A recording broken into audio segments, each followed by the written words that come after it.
Olá a todos, sejam bem-vindos ao webcast sobre a minuta de pronunciamento ou Exposure Draft General Presentation and Disclosures. Esse Exposure Draft ou ED é parte do projeto do IASB sobre demonstrações financeiras primárias, que foi publicado em dezembro de 2019. Eu sou Tadeu Sendon, membro do IASB, e hoje estou acompanhado por Gustavo Olinda, que faz parte do staff técnico do IASB e vai nos ajudar neste webinar. Nesse webinar, apresentaremos as principais propostas do Exposure Draft.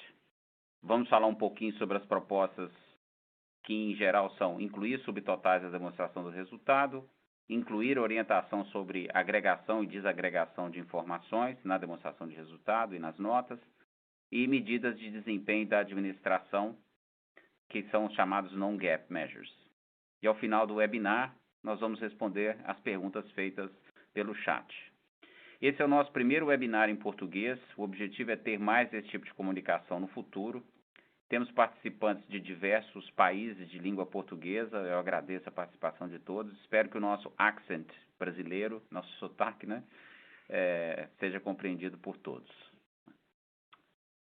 Obrigado, Tadeu. Antes da gente começar, só alguns lembretes. Primeiramente, o Exposure Draft e seus documentos anexos e os slides usados nesse webinar estarão disponíveis para download em nosso site. Além disso, a gente também vai disponibilizar uma gravação desse webinar para consulta futura. Nós convidamos todos vocês a enviarem perguntas a qualquer momento durante o webinar. Para fazer uma pergunta, simplesmente digite-a na caixa de texto e clique em Submit. Nosso objetivo é responder o maior número possível de perguntas ao final da nossa apresentação. E, finalmente, só um lembrete de que as opiniões expressas nesse webinar são dos apresentadores, e não necessariamente as do IASB ou da FRS Foundation. Tá certo, então, para começar, a gente vai falar um pouco mais sobre o projeto de demonstrações financeiras primárias. Esse é um projeto que faz parte do trabalho do IASB, com o tema central de melhor comunicação em reporte financeiro. Como vocês podem ver no slide, o objetivo desse projeto é melhorar a forma com que as informações são comunicadas na demonstração financeira, com foco nas informações incluídas na demonstração do resultado. Essas propostas do Exposure Draft respondem a fortes mensagens que o IASB ouviu de investidores através de consultas durante o desenvolvimento.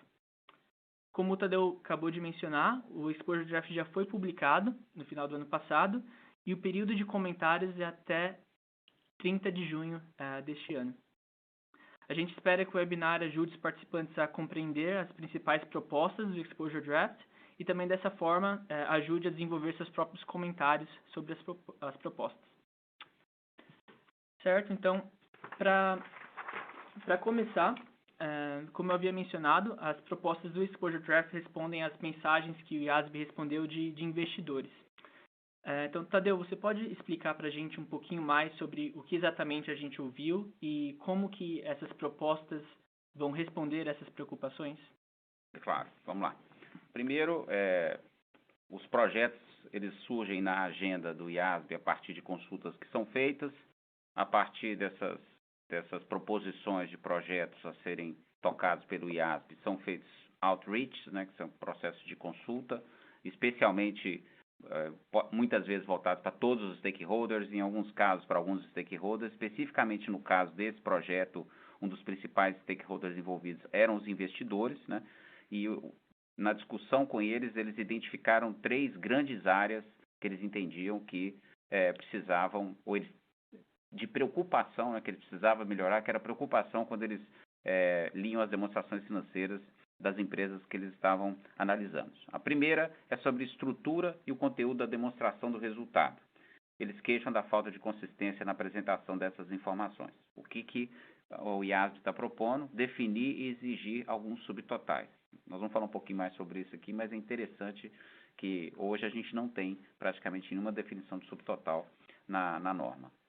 A segunda preocupação é sobre qualidade de desagregação e, na verdade, agregação também nas demonstrações financeiras. Eles dizem que, às vezes, não recebem as informações necessárias para a tomada de decisões. Nesse ponto, especificamente aqui, eu até compartilho a preocupação dos investidores, porque talvez cada um de nós aqui já tenha passado por isso, Pegar a demonstração financeira de uma empresa para procurar uma determinada informação e você não achar. É lógico que o objetivo da demonstração financeira não é atender especificamente a demanda de um específico usuário, né? Mas tem muitas informações que, de fato, deveriam estar, de alguma forma, ali. E essa que é uma das queixas dos investidores. Eles entendem que a falta de orientação faz com que algumas informações sejam agregadas demais ou desagregadas demais, né? Então, o objetivo, o que o Exposure Draft, né, propôs foi incluir uma maior orientação sobre agregação e desagregação nas demonstrações financeiras. E a terceira preocupação aí dos investidores é sobre medidas de desempenho definidas pela administração, que é os non-GAAP measures, né? A administração, em geral, divulga essas informações, especialmente no caso das companhias abertas, em comentários de administração, em webcasts sobre resultados, etc. E os investidores gostam dessas informações, não é à toa que os administradores incluem, porque esses analistas, os investidores, eles entendem que essas informações são úteis para eles incluírem em suas análises, nos seus modelos, né? Mas o que eles têm dito é que geralmente essa informação, não geralmente, né, muitas vezes não é transparente, pode ser difícil de encontrar e o que é pior, né, às vezes muda de um período para outro, né, vai de acordo com o que a gente chama de princípio da conveniência, né, às vezes algum índice passa a ser melhor, então por algum motivo, pode ser que tenha motivos genuínos, né, por alguma razão aquele índice talvez precisasse ser ajustado, né, mas em outros casos realmente há uma certa inconsistência. Você imagina alguém que usa um modelo de predição e está acostumado a usar aquele modelo, no ano seguinte o formato da informação muda. Isso, naturalmente, que prejudica muitas vezes até a própria comparabilidade, não só o poder de predição. Bom, o que o IASB propõe, nesse caso dos non-GAAP measures, né, é definir um subconjunto dessas medidas como medidas de desempenho da administração e aí passar a exigir essas informações em nota explicativa nas demonstrações financeiras, né? Então, basicamente, dá um pouco mais de transparência e disciplina sobre isso. Então, essas três áreas de preocupação e aí levaram essas propostas do IASB são o que está incluído dentro da minuta de pronunciamento. Tem outras pequenas mudanças, a gente fala the devil is in the details, né? Sobre, especialmente comparado com o IAS 1, né? E isso, algumas das propostas feitas, elas vão alterar por consequência outros pronunciamentos no entorno do IAS 1. Só lembrando, o IAS 1 ele é substituído, né, por um novo pronunciamento. Tá certo. Obrigado, Tadeu. Então, só lembrando que esse é o primeiro webinar que a gente está fazendo em português. O objetivo desse webinar é dar uma visão geral sobre as propostas, mas sem entrar muito no detalhe, apesar de a gente dar uma visão geral do que cada proposta significa. Daqui para frente, o nosso objetivo é continuar fazendo webinários em português e, inclusive, produzir mais materiais em português. E não só sobre esse projeto, mas também como outros projetos do IASB. Claro que isso vai depender um pouco da recepção desses materiais e também da disponibilidade de recursos internos aqui, mas a gente vai trabalhar nesse sentido. Então, a gente vai começar, nesse slide, conversar sobre as propostas relacionadas às subtotais da demonstração do resultado. Então, atualmente, o IAS 1, que é a norma que cuida de apresentação, ela exige a apresentação de uma linha de receita, geralmente no topo da demonstração de resultado, e aquela linha final, total de lucro e prejuízo no exercício. Mas ela não exige nenhum subtotal específico entre essas duas linhas. Com isso, existe muita diversidade na apresentação e também no cálculo de subtotais que as empresas apresentam entre essas duas linhas, mesmo entre entidades do mesmo setor. Então, Tadeu, você pode, por favor, explicar um pouco mais para a gente quais são as propostas do IASB nesse sentido e como essas propostas proporcionariam uma estrutura da demonstração do resultado que seja mais comparável entre as empresas? Eu posso, mas eu diria o seguinte, dá para deixar esse slide aqui uns 5 minutos para o pessoal ficar observando, né? Esse slide, por si só, ele dá uma boa ideia sobre o que está sendo proposto no Exposure Draft. Então, é interessante porque é como se fosse um jogo dos 7 erros, né? Então, você pega uma demonstração do resultado que tem hoje, coloca do lado dessa aqui e você vai perceber que tem algumas alterações importantes aqui em relação ao que a gente fazia, né? Então, primeira coisa que nos chama a atenção aqui, o IASB, na linha aí marcada, né? O IASB está propondo esses 3 subtotais, né? E aqui na coluna da direita vocês estão vendo 4 categorias. Se você olhar o Exposure Draft, na verdade ele fala em 6 categorias, porque ele também coloca como categorias o imposto de renda e a operação descontinuada. Mas vamos focar, essas seriam, vamos chamar assim, as 4 core categorias: operacional, coligadas e joint ventures integrais, investimento e financiamento. Então você tem aqui as categorias do lado, e aí você tem esses 3 novos subtotais, né? Tá certo. Então, a gente vai começar com a categoria que vocês podem ver no topo da demonstração financeira, que é a categoria de operações, do resultado operacional da entidade. E dentro dessa categoria, a gente pode ver que a gente tem um subtotal de lucro operacional. Acho que vocês vão concordar comigo que esse é um subtotal que é utilizado bastante entre empresas. Você concorda, Tadeu? Eu concordo, mas ele não está definido na norma, né? Esse é um ponto interessante. Apesar dele ser bastante usado, ele não está definido na norma. E aí eu tenho que concordar com os investidores. O próprio IASB fez uma pesquisa, uma amostra de 100 empresas, onde 63 apresentaram o subtotal de lucro operacional. Opa, então realmente é bastante usado. 63% das empresas apresentaram. Só que como esse subtotal, como eu falei, não é definido no IAS 1, nessa amostra, o IASB observou 9 definições diferentes de lucro operacional.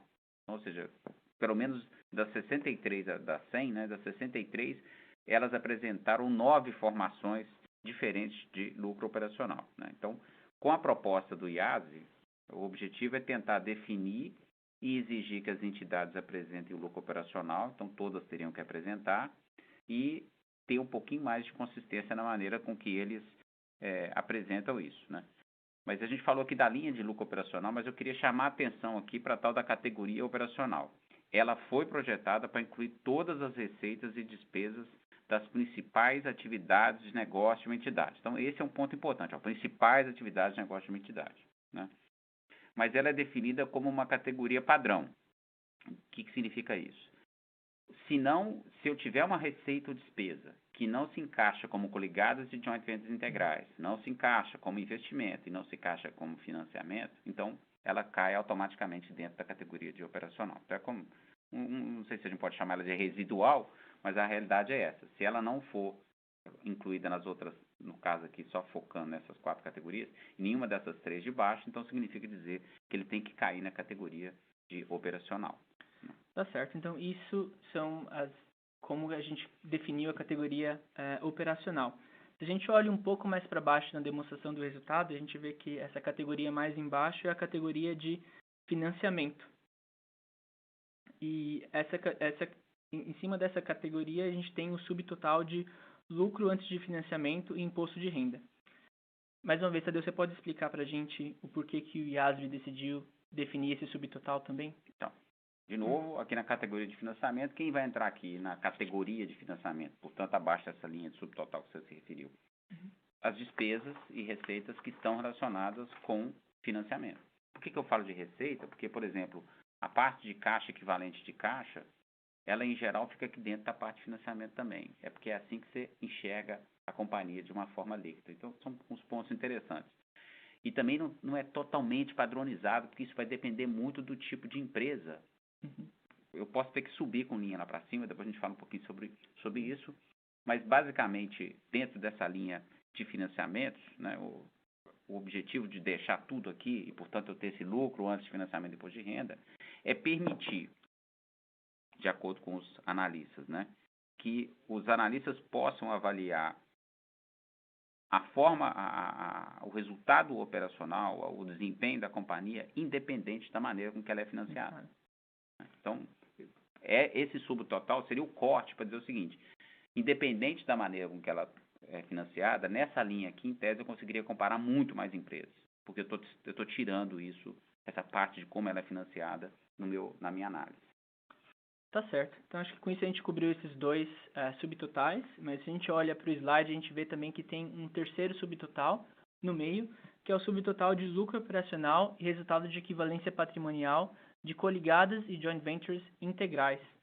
Então, mais uma vez, Tadeu, você pode explicar um pouquinho o objetivo desse subtotal? Eu acho que, em específico, acho que um conceito novo desse conceito de coligadas e joint ventures integrais e não integrais. Por que a gente resolveu fazer essa distinção? Eu posso, mas eu só vou pedir para o pessoal. Aqui a gente colocou resultado de equivalência, lucro operacional e resultado de equivalência, mas eu poderia ter outras linhas aqui, porque, na verdade, essa linha, como definida lá no Exposure Draft, ela está como lucro operacional e receitas e despesas de investimento em coligadas e joint ventures integrais. Porque ele pega não só equivalência, mas ele pega, por exemplo, ganhos e perdas na eventual alienação dos investimentos. Sim. Então, ele é um pouquinho mais... você já está começando...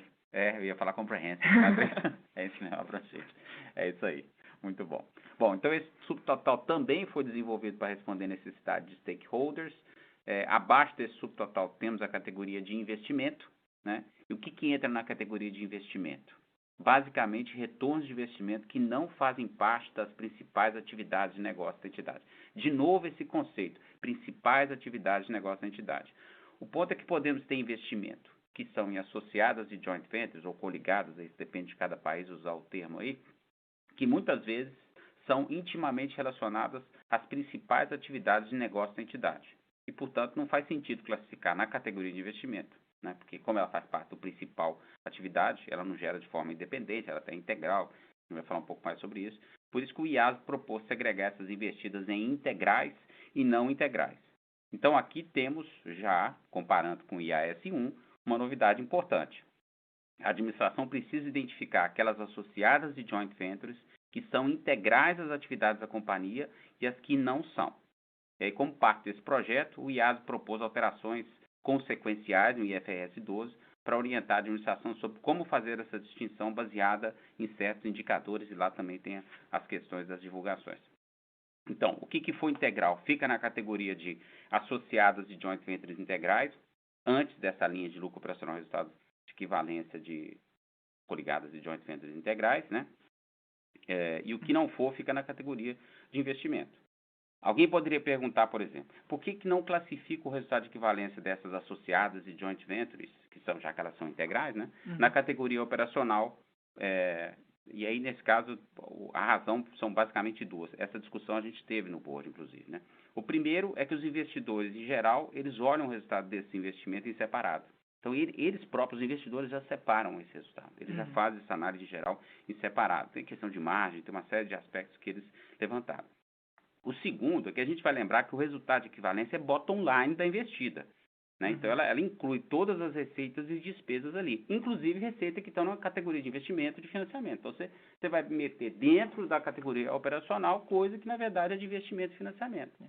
Então, é uma inconsistência de fato se você sobe com essa linha de equivalência para dentro do lucro operacional. Por isso que ela está destacada, mas ela está separada das demais. Porque essa foi uma demanda dos investidores, fazer uma segregação entre os dois. Não só dos investidores, mas também dos preparadores que disseram que eles também avaliam essas associadas e joint ventures de forma separada, né? Certo. Antes de mudar, só um lembrete de que essa demonstração do resultado que a gente tem no slide é só um exemplo. Então, a gente só quer destacar os subtotais que vão ser exigidos, mas as outras linhas ainda vai ter alguma flexibilidade. Vai variar de empresa para empresa. Bom, o Tadeu tocou nesse ponto. A gente sabe que proposta de forma geral é aplicável a qualquer tipo de empresa, mas existem algumas empresas cujo negócio é o fornecimento de financiamento ou a realização de investimentos. Então, como ficaria uma empresa, por exemplo, um banco, como que elas classificariam uma despesa de juros? Ela classificaria isso como financiamento ou diferente? Tadeu, mais uma vez, fala pra gente como que o IASB endereçou essa preocupação. Então, a despesa de juros numa indústria, ela sem dúvida, em geral, né, sem dúvida fica dentro da categoria de financiamento, faz parte da maneira com que ela se financia. Mas quando a gente vai para o banco, isso é core. Esse dilema ele já existe hoje. Quando você vai as instituições financeiras, quando ela elabora, por exemplo, fluxo de caixa, elas não podem adotar o mesmo princípio que uma indústria, para separar entre atividades, só roubando um pouco, tomando emprestado aqui o conceito de fluxo de caixa, não pode colocar na categoria de atividade de financiamento, quando na verdade faz parte da operação do banco. Exatamente. Então, aqui o conceito é mais ou menos o mesmo. De novo, eu estresso a questão dos dos principais, atividades principais da companhia. Então, de fato, no caso de uma instituição financeira, provavelmente toda essa questão da despesa de juros vai lá em cima na linha na categoria operacional. A gente pode citar outros exemplos, entidade de investimento, né? Posso ter investment property, né, etc., e que poderia estar lá embaixo, por exemplo, numa linha de investimento, numa linha de financiamento, ela também vai ter que subir isso para a linha operacional. Então, no Illustrative Examples, eu preciso lembrar aqui, mas a gente tem três ou quatro exemplos baseados em tipos de indústria, né? Até eu participei de uma reunião do pessoal de Global Preparer Funds, Forum, e eles citaram que gostariam, puxa, se a gente pudesse ter mais exemplos de outras indústrias. Isso vai acabar aparecendo, a gente sabe até que as próprias empresas de auditoria são mestres em criar os ilustrativos, né? Exato. Então, a realidade é que a classificação das receitas e despesas, ela tem uma ligação muito forte, intrínseca, com as chamadas atividades principais da companhia. Isso vai ser determinante em qual categoria que você vai classificar receitas e despesas. Tá certo. Eu acho que com isso a gente cobriu as propostas relacionadas aos subtotais na demonstração do resultado. E agora a gente pode começar a conversar um pouco sobre o segundo principal tema das propostas que estão ali no Exposure Draft. Ou seja, as propostas relacionadas à desagregação e aquela preocupação dos investidores de que talvez algumas informações nas demonstrações financeiras sejam muito agregadas ou, em alguns casos, muito desagregadas, você perde um pouco o foco. Então, mais uma vez, Tadeu, você poderia explicar para a gente mais ou menos como essas propostas vão funcionar e por que o IASB decidiu endereçar essa preocupação? Vamos lá. Primeiro, nós falamos dos subtotais, né? O IASB entende que só de incluir e definir subtotais, em parte, já vai responder um pouco dessa demanda dos investidores com relação à agregação, desagregação, dando um pouco mais de disciplina e transparência para o que está dentro e o que está fora de cada uma das linhas, né?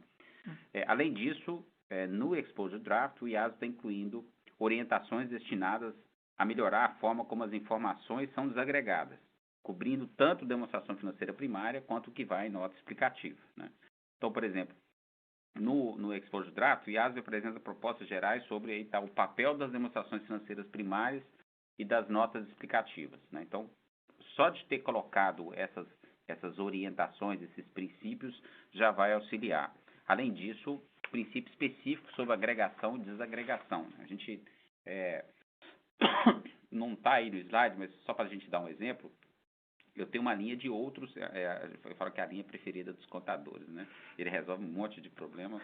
Então, eu ponho alguma coisa na linha de outros, mas eu passo a ter uma exigência de que não tem problema eu usar a linha de outros, mas o que eu estou agregando ali dentro e qual o maior item que eu agreguei ali dentro, eu vou precisar de divulgar isso. Que é para dar uma visão para o usuário da demonstração financeira, o que está dentro daquela linha de outros e o que pode ser agregado. Tem uma série de orientações bacanas aqui desses princípios que estão sendo colocados aqui. Realmente é alguma coisa que estava faltando na norma, isso agora passa a ser colocado e vai, com certeza, ajudar a entender. Outro ponto aí das rubricas requeridas, né? Então, por exemplo, passa a ser exigido que se coloque goodwill, são o que a gente chama de minimum lines, né? Então, goodwill vai ter que ser indicado separado, investimentos em coligados de joint ventures integrais e não integrais. Então, começa a perceber que algumas linhas passam a ser obrigatoriamente apresentadas em separado, justamente para evitar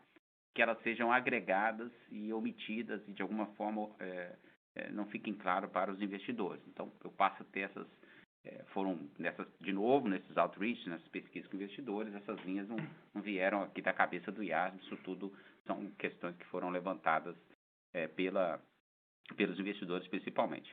E, finalmente, também, o Exposure Draft, ele propõe, eu não sei se eu falo proposta, propõe tornar mais robustos os requerimentos de análise das despesas operacionais, né? E aí vai requerer que as despesas operacionais sejam apresentadas por natureza ou função. Mas já era assim.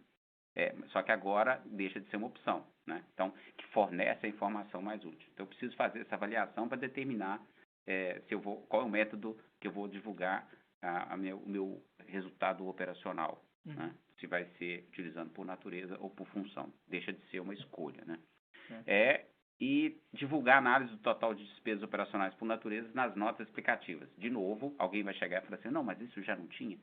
Tinha, mas não tinha tanta orientação e, acredite se quiser, nem todas as empresas que apresentavam as informações na demonstração de resultado das despesas, né, por função, faziam a adequada divulgação em nota. Então, tem um reforço aqui importante nessa proposta que está sendo feita pelo IASB. Tá ótimo. Bom, continuando no tema de desagregação, o IASB também tem umas propostas específicas sobre receitas e despesas não usuais. Mais uma vez, Tadeu, explica um pouquinho para a gente aí como vai funcionar essas propostas. Na verdade, na prática, muitas das empresas já destacam esses itens, né, essas despesas, é melhor falar despesas, não recorrentes, ou de alguma forma a descrição parecida. É mais comum você ver essas despesas não recorrentes sendo destacadas nos non-GAAP measures, né? Isso. O EBITDA ajustado, alguma coisa assim. Então, quando entra algum item que não é recorrente na demonstração do resultado, a administração já corre para avisar, pessoal, tem esse item aqui que não é um item recorrente. Eu até usar esse termo, apesar de que na norma a gente usa o termo de não usuais, né? Então, na prática já tem uma divulgação, mas é difícil você, muitas vezes, ver essa mesma ênfase para avisar todo mundo que tem uma despesa não recorrente quando é receita. Então, quando é receita, não, a receita não. A receita deixa aí do jeito que está, porque ela está melhorando o nosso resultado. Então, não é isso. A gente sabe que tem muita empresa que faz questão também de chamar atenção para as receitas não recorrentes, porque ela sabe que aquilo ali pode afetar a modelagem dos analistas e prejudicar, e aí você cria uma expectativa de resultado que não se confirma lá na frente. Então, no fundo, indicar o que é uma receita, uma despesa não usual, é bom para todo mundo, tanto para o preparador quanto para quem está analisando, para o investidor, para poder aumentar o seu poder de predição, como diriam os acadêmicos, né? Então, os próprios investidores têm dito que essas informações são úteis, a administração costuma divulgar, mas não havia uma consistência na maneira com que elas eram determinadas e divulgadas. O que o Exposure Draft está propondo é fazer uma definição de receitas e despesas não usuais, está na norma o que seria isso, é basicamente o que vocês estão vendo aí, né? Com valor preditivo limitado, e além disso, o IASB propõe divulgar essas informações específicas nas notas. O ponto interessante é o seguinte, mais para frente eu vou falar sobre isso. Eu também vou ter que ter uma nota explicativa sobre MPM ou não GAAP measures. Então, se essa informação de não usuais já estiver ali, você não precisa criar uma outra nota. Mas se você não tiver uma nota de MPM, então você vai precisar, e tiver um item não usual, você vai precisar de fazer essa análise. Então, esse também é um outro ponto importante que a administração vai ter que, de alguma forma, monitorar ela mesma. Eu imagino que ela acompanha e deve saber disso, né? Mas ela tem que monitorar aqueles itens que possam, eventualmente, atender a definição de itens não usuais. Perfeito. Então, acho que com isso a gente cobre o segundo tema principal e a gente pode começar agora a conversar sobre o terceiro principal tema. A gente até já tocou algumas vezes nessa apresentação, que são as propostas que o IASB está propondo sobre medidas de desempenho da administração, e que são muitas vezes chamadas de non-GAAP measures, né? Então, Tadeu, o slide, mais uma vez, vai incluir um pouco um resumo dessas propostas, né? Você pode explicar para a gente um pouco mais sobre como essas medidas vão ser capturadas nessa definição proposta pelo IASB, e também, uma vez que a administração identificou que ela tem um MPM, uma medida de desempenho da administração, quais são as divulgações que vão ser requeridas? Posso. Na verdade, Muito obrigado. Na verdade, essas medidas, elas são mais conhecidas, como eu falei, como non-GAAP measures, mas MPM ou non-GAAP measures, MPM não é diferente. TPM, mas nesse caso aqui é MPM, mas pode dar dor de cabeça também. Apesar de reguladores e auditores não gostarem muito delas, né, e eu já estive do lado de lá, eu sei como é que funciona isso, né, a realidade é que os investidores gostam, né? Então, é difícil você ter uma empresa que ela não faça divulgação de EBITDA, desses índices que complementam, vamos chamar assim, até o próprio segundo bullet aqui, porque isso que vocês estão vendo no slide, subtotais de receitas e despesas que são usados em comunicações públicas fora das DFs, complementam totais ou subtotais especificados pelas normas IFRS, comunicam a visão da administração sobre um aspecto de desempenho financeiro. Aliás, aqui depois do complementam totais ou subtotais especificados pelas normas IFRS, e, né? Então, aqui é o and, comunicam a visão da administração. Então, esses três aqui são o que definem. Então, a gente já tem a administração divulgando esse tipo de indicador, de medida, complementando o que está nas demonstrações financeiras, né? Então, basicamente, o que está sendo, de novo, os investidores entendem isso como informações úteis, né? Então, eles querem que essas informações continuem sendo divulgadas, né? O problema é que, muitas vezes, justamente porque não tem orientação, por exemplo, non-GAAP measure, né? Por isso que chama non-GAAP measure, muitas vezes essa informação não é transparente. Alguns investidores dizem que era difícil de encontrar muitas vezes, muda de um período para outro, como a gente falou, né? Em suma, tem seus problemas, né? Então, para trazer transparência e disciplina no uso dessas medidas, o que o ED está propondo definir? Um subconjunto dessas medidas, né? Aí tem a definição aqui no slide do que seriam esses MPMs, né? MPM é muito mais fácil de falar, né? E quando a gente fala de subtotais, isso aqui é importante porque já veio alguma pergunta para falar, algumas indústrias falam de caixa livre, né? Aqui embaixo a gente até cita isso, né? Fluxo de caixa, outras medidas de desempenho financeiro, como fluxo de caixa livre ou medidas de desempenho não financeiro, como número de assinantes, não seriam incluídas, né? Custo caixa não seria incluída, né? Retorno sobre ativos, retorno sobre patrimônio, isso não é subtotal, né? Isso são ratios, né? São indicadores, mas que não atendem esses três bulletzinhos aqui, essas definições. O conceito é basicamente de subtotal, né? E, como eu já tinha falado antes, eu acho que o grande ponto aqui, a gente está falando de MPM, mas o grande ponto é que eu vou ter que trazer essas informações, aquelas que atendem a definição de MPM, então é importante ler o pronunciamento, entender, deixa eu ver quais são as que atendem. Porque não é para trazer todo o comentário da administração para dentro da nota explicativa, é só para atender aqueles que atendem trazer aqueles que atendem a definição de MPM, né? Para dentro da demonstração financeira, ou seja, vai ser uma nota explicativa dentro da demonstração financeira, e isso vai fazer com que a gente tenha um pouco mais de transparência e disciplina. E aí tem todo aqui está valores de inscrição, né? Reconciliação entre aqui pôs MPA, né? Mas MPM, aqui pôs em português, né? Administração. Não, MPM, é mais fácil, é melhor a gente focar nisso aí. Então, reconciliação entre o MPM e o total ou subtotal mais diretamente comparável, especificado pelas normas de IFRS. Então, eu vou olhar lá na minha demonstração de resultado, qual é o número que se aproxima mais do número que eu tenho como MPM, e eu faço essa reconciliação, falar um pouco dos efeitos de imposto de renda e participação de acionistas não controladores, né? E eu vou precisar, de alguma forma, explicar também por que eu entendo que essa medida ela é importante. Então, não é simplesmente pegar a medida e colocar lá. Você vai ter que explicar por que você entende que aquela medida é importante em detrimento, por exemplo, das medidas que já estão na demonstração de resultado. Por que você precisou de complementar? O que ela visa explicar? Então, esse é um ponto também que vai ser requerido ser divulgado nessa nota. Tá certo. Então, essa foi a terceira principal proposta que está incluída no Exposure Draft. E agora a gente vai cobrir um pouquinho sobre qual é a estrutura e principalmente sobre se essas propostas, eventualmente, se o IASB decidir finalizar, elas vão ser uma nova norma ou vai ser uma alteração a normas já existentes. Então, Tadeu, mais uma vez, se puder explicar mais ou menos como que vai funcionar. Eu acabei não trazendo aqui o Exposure Draft, mas eu acho, pelo que eu estou lembrando aqui, o próprio Exposure Draft, ele, muitos parágrafos, ele faz referência ao parágrafo do IAS 1. Dá para ver o que só foi trazido do IAS 1, o que foi modificado, o que é parágrafo novo. Certo. Por que isso? Porque, na verdade, como eu falei, esse é um pronunciamento novo, IFRS-X, né? Então, esse é um novo pronunciamento. Mas muito do texto que estava no IAS 1 foi trazido para esse novo pronunciamento e uma parte importante do texto foi movida para o IAS 8. Mas a essência do IAS 1 ela foi preservada.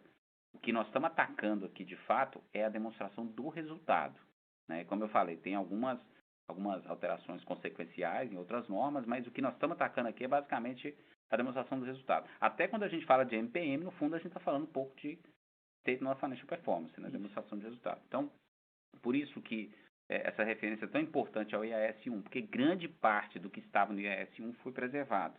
Só que os textos foram trazidos para dentro desse novo pronunciamento, ou para o IAS-8, a sugestão, né? E o objetivo é que esse novo pronunciamento venha a substituir o IAS-1. Então, essa é a maneira com que está estruturada essa proposta. Tá ótimo. Então, acho que com isso a gente conclui uma visão geral sobre as propostas do Exposure Draft. E agora a gente vai passar a responder as perguntas que a gente recebeu aí durante o webinar.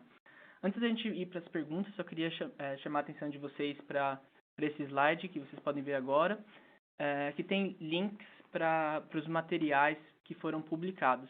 Então, por exemplo, se você acessar esse slide depois desse webinar, você vai poder ver que tem um link direto para o Exposure Draft, para o Basis for Conclusion, e também tem um documento com exemplos ilustrativos. Nesse documento, vocês vão poder ver exemplos de como a demonstração do resultado vai ficar depois das propostas, inclusive para diversas indústrias. Tem bancos, seguradoras, empresas de investimento, então acho que é bem útil.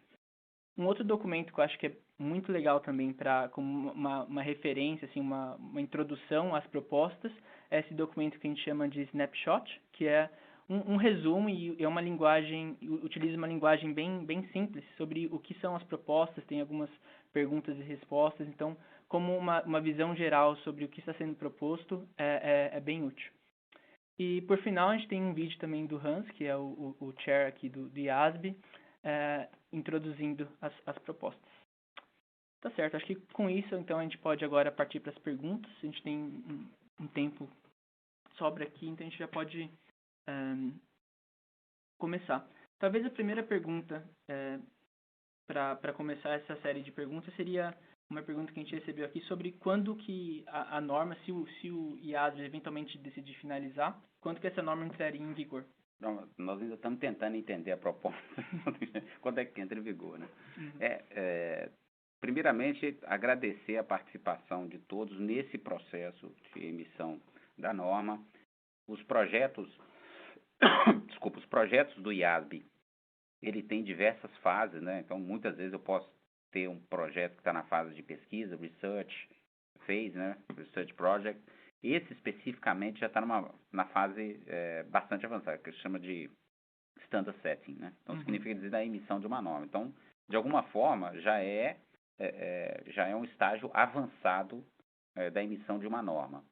A nossa capacidade de interferir, de influenciar na norma, ela é menor do que, por exemplo, se eu estivesse discutindo um discussion paper. Por que eu estou falando isso? Da importância que tem de todos nós participarmos das discussões que têm ocorrido nas diferentes fases. Quanto mais cedo a gente consegue escutar, participar e a gente chama de dar palpite, né? Mas na verdade influenciar, falar um pouco das questões que são mais nossas, mais importante fica a nossa participação. Nesse caso, que é um Exposure Draft, nós já estamos razoavelmente próximos de ter uma norma final, a menos que a gente fale, só se o staff errou muito na mão, né? A gente entende que não, porque para que entre na fase de standard setting, significa que, e esse é um due process nosso aqui, que já foi coletada informação suficiente para gerar a proposta. É lógico que alguns ajustes decorrentes das comment letters provavelmente vão acontecer, a gente espera isso, tem alguns temas aqui que a gente discutiu, que a gente quer um pouco da experiência do trabalho de campo, do field test, né, para poder ver se é necessário fazer algum ajuste na proposta ou não. Então, tomando tudo isso que eu acabei de falar, nós estamos no processo, o Gustavo falou que a gente vai com os comentários até junho, né? Aí essas cartas o staff leva de mais ou menos uns 6 meses para fazer a análise de todas as respostas, compilar, analisar, discutir, para então começar as deliberações junto ao board de, se for necessário, alguma proposta, alguma alteração nas propostas que foram feitas, né? E digamos que a gente consiga caminhar para a emissão de uma norma até meados do ano que vem. Então, significa dizer primeira metade de 2021. Eu diria que, como basicamente as alterações aqui são de divulgação, seria alguma coisa em torno de 18 meses para a emissão de uma norma. Então, entendo que essa norma, se tudo der certo, 2023, 2024, ela entra em vigor, né? E ela mexe com a estrutura, etc. e tal. Então, é importante. Beleza. Então, agora uma segunda pergunta aqui que a gente recebeu, que é, vocês poderiam explicar como seria a avaliação das coligadas e joint ventures integrais e não integrais? Está falando que parece muito subjetivo e levando em consideração que na aquisição desse tipo de empresa geralmente é relacionado a algum tipo de estratégia. Então, como essas instituições seriam diferenciadas? Acho que é uma pergunta, como que você faz essa distinção entre o que é integral e não integral? De fato, eu concordo que tem um julgamento importante da administração. O que a proposta fez foi incluir no IFRS 12 alguns indicadores sobre o que poderia ajudar a administração a fazer essa avaliação. E aí eles, linha integrada de negócio, compartilhamento de marca, dependência operacional, por exemplo, de linha de suprimento, né? Então, não tem dúvida que tem um aspecto de julgamento. Foi muito boa pergunta, porque a gente sabe que pode ser que essas questões do que é integral e não integral, elas exijam e sejam até colocadas como aliás, eu estou agora lembrando aqui que você, inclusive, precisa divulgar dentro das práticas contábeis críticas como é que você definiu que aquela investida coligada, o joint venture, ela é integral ou não. Só para lembrar, gente, especialmente no caso de subsidiárias, como ela já está consolidada, a gente pensando aqui sempre no conceito de consolidado, já parte do pressuposto de que ela é integral, né? Então, porque ela está consolidada, né?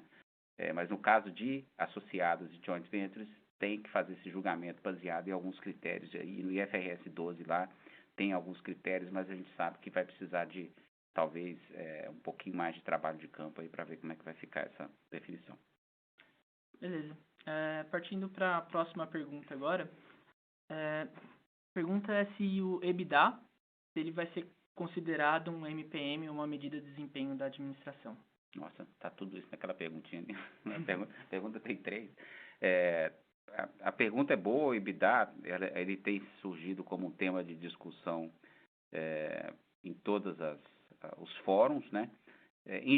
Para a gente poder fazer uma história, o EBITDA é um MPM? A resposta é que sim, né? Embora o EBITDA ele seja uma medida comumente usada nos relatórios financeiros, aí alguém pode dizer, puxa, porque se você... Estou tentando lembrar qual o parágrafo aqui do Exposure Draft, mas o Exposure Draft, ele, além daqueles subtotais que a gente discutiu aqui, ele também coloca alguns subtotais que ele entende que, como eles são muito óbvios, eu não precisaria tratar como MPM.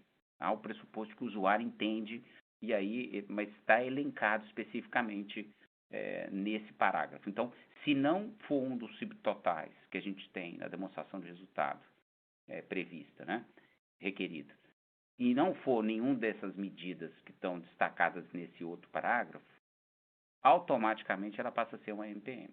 Então, a grande discussão que eu tenho visto em alguns fóruns é por que o IASB não aproveitou para definir EBITDA e colocar, e aí você tiraria o fardo de ter que ter toda a divulgação relacionada a MPM para EBITDA. Mas a realidade é que não tem um consenso sobre o que é EBITDA entre os investidores. Acredito que, se quiser, parece uma sigla tão simples, né? Mas não é tão simples assim. A gente tem algumas diferenças de visão, isso foi discutido com os investidores, e a conclusão do IASB foi de que não seria interessante fazer a definição disso. Então, consequentemente, o EBITDA, em geral, é sim um MPM, né? Agora, se você eu não sei se a pergunta está longa ali, mas eu até queria aproveitar a pergunta, porque em outro outreach veio a pergunta se eu poderia, e se eu conseguir fazer o meu MPM encaixar na demonstração de resultado. Então, eu pus na demonstração de resultado. Eu preciso ainda assim colocar isso na nota explicativa? A resposta é que sim. Para que, se é um MPM, eu vou precisar de pôr na nota explicativa. Ponto. Mesmo que eu consiga encaixar e colocar dentro da demonstração de resultado. Aí alguém já está pensando lá, quer dizer que eu posso colocar um MPM na demonstração de resultado? Assim, Pode, desde que você não altere a estrutura. Então, por exemplo, eu não consigo ver você conseguir encaixar o EBITDA dentro da demonstração de resultado com essas diferentes categorias aqui. Mas eu consigo, por exemplo, um dos índices que estão definidos nesse outro parágrafo lá da proposta é lucro operacional antes da depreciação e amortização. Se eu estiver apresentando a minha demonstração do resultado por natureza, eu consigo colocar esse subtotal. Uhum. Basta eu manejar as linhas, eu não vou ferir as categorias de operacional, joint ventures e associadas integrais, investimento, financiamento. Eu consigo manejar a linha de tal forma que eu continuo com lucro operacional, mas eu consegui colocar esse subtotal lá. Nesse tipo de situação, eu posso colocar. Então, eu posso trazer um MPM para dentro. Nesse caso, nem seria um MPM, porque está previsto nesse parágrafo adicional lá, né? Mas se eu tiver um MPM, eu conseguir encaixar na demonstração de resultado, sem ferir a estrutura da demonstração de resultado, isso não faz com que ela deixe de ser uma MPM. Ela continua sendo uma MPM. Então, ela só não será MPM se ela for ou um dos subtotais ou uma daquelas medidas que estão definidas no próprio pronunciamento. Tá certo. Então, uma terceira pergunta aqui. Esse modelo, eu acredito, essa proposta que a ASB está fazendo de definir essas categorias em demonstração do resultado, falou que esse modelo remete à demonstração de fluxo de caixa. E a pergunta é, a demonstração de fluxo de caixa deve ser conciliada com essa proposta para não termos duplicidade de informações? Muito boa pergunta. Primeiro é que, de fato, embora pareça ser a mesma coisa, as mesmas categorias, elas são um pouco diferentes por conta do objetivo de cada uma dessas demonstrações. Então, essa é uma pergunta comum. Você olha aqui, será que é coincidência, né? Tem as mesmas categorias, tem lá. Uhum. Na realidade, o fluxo de caixa, ele é caixa, né, para falar justamente do caixa da empresa, enquanto que a demonstração de resultado está falando muito mais de performance. Então, quando você fala, para dar um exemplo aqui, porque é um dos exemplos mais tipicamente usados para explicar por que não é exatamente a mesma coisa, embora do ponto de definição seja o mesmo, mas o objetivo de cada uma das demonstrações faz com que a aplicação seja distinta.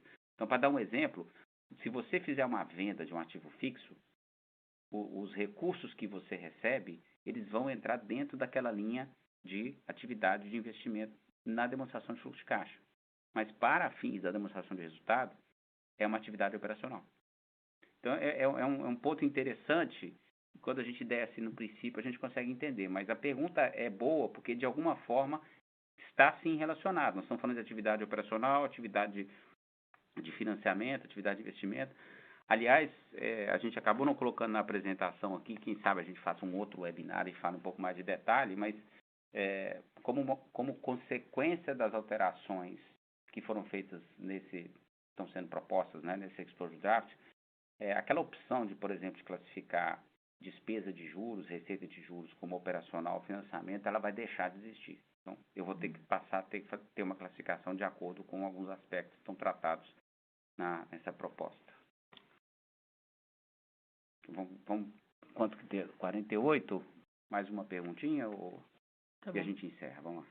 Tá bom, então, uma pergunta aqui está perguntando se todas as medidas de non-gap que uma empresa tem, se elas seriam MPMs de acordo com essas propostas. Não. E aí está naquele slide lá. Eu tenho que pegar aqueles 3 bullets lá e verificar se aquilo ali se encaixa ou não na definição. Então, não é todas as medidas que vão estar incluídas ali. Uma delas, que é super comum, como eu falei, eu já tinha falado sobre isso, mas retorno sobre equity não é um subtotal, e assim vai. Então, é importante ler essa definição, porque, de novo, senão você vai trazer o comentário da administração inteiro para dar nota explicativa, né? É somente aqueles que atendem à definição que está prevista na norma. Podemos encerrar? Certo. Agora acho que a gente usou o tempo que a gente tinha disponível.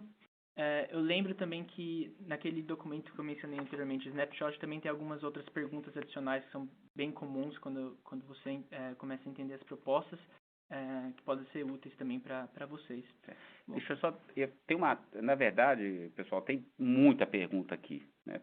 Algumas perguntas são até repetidas. Teve gente que falou que fez a pergunta logo no início, e aí viu que eu acabei tocando no assunto e pediu para desconsiderar a pergunta, mas, de qualquer forma, tem bastante pergunta aqui, embora eu peço desculpas para aqueles que eu não consegui responder, porque o objetivo nosso aqui também é tentar manter aí os 40, 45 minutos da apresentação, mas para nós é importante essas perguntas porque elas vão ser traduzidas aqui internamente para o staff, que é responsável por esse projeto, que ela é uma forma de outreach. São perguntas que estão sendo feitas. Por exemplo, tem uma pergunta ali que eu gostei dela, porque eu já vi isso sendo levantado num outro fórum, né, que e está especificamente falando do Brasil, da questão da legislação societária que requer apresentação por função. Bom, se eu concluir que o mais útil é por natureza, e eu fizer por natureza, eu vou descumprir a legislação societária. Esse é um tema que precisa ser colocado no comment letter, falar um pouco da legislação. Até acho que tem solução para esse problema, mas eu acho que é importante trazer isso à tona. Então, tem muitas outras perguntas e dúvidas que foram colocadas. Se numa nova leitura e participação de outros webinars e fazendo a leitura do snapshot, isso ainda ficar em aberto, é interessante que a pergunta seja incluída nas comment letters que vão ser enviadas aqui para o IASP. Bom, pessoal, de novo, com isso a gente encerra o nosso webinar. Eu agradeço muito a participação de todos. Essa é uma primeira experiência nossa que a gente fez de um webinar em português. A gente espera que a gente consiga fazer mais webinars daqui para frente e também produzir algumas comunicações em português também. Muito obrigado a todos. Tá certo, muito obrigado. Tchau, tchau.